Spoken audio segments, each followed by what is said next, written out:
देश की अर्थव्यवस्था ने फिर से मजबूती दिखाई है। मार्च 2025 की तिमाही में भारत की जीडीपी 7.4% बढ़ी है, जो पिछले एक साल की सबसे तेज रफ्तार है।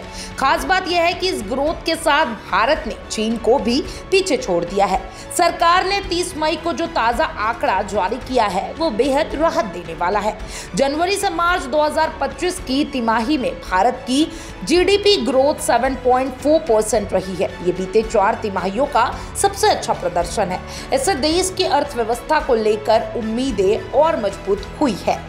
अगर पुराने वर्ष की बात करें 24-25 की, तो भारत की औसतन वृद्धि दर 6.5% रही है। यह आंकड़ा सरकारी संस्था यानी कि MOSPI ने जारी किया है।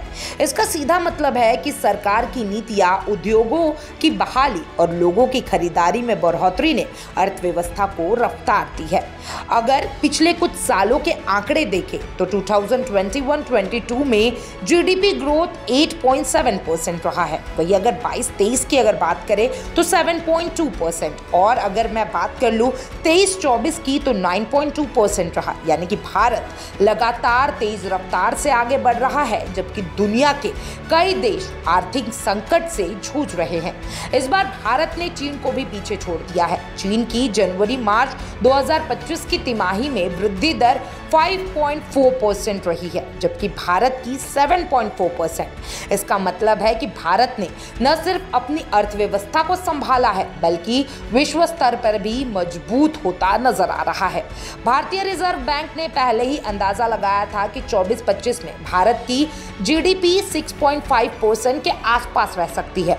अब यह आंकड़ा उस अनुमान को सही साबित कर रहा है। खासकर निर्यात, निर्माण, सेवाएं और निवेश जैसे क्षेत्रों में सुधार ने अर्थव्यवस्था को संबल दिया है।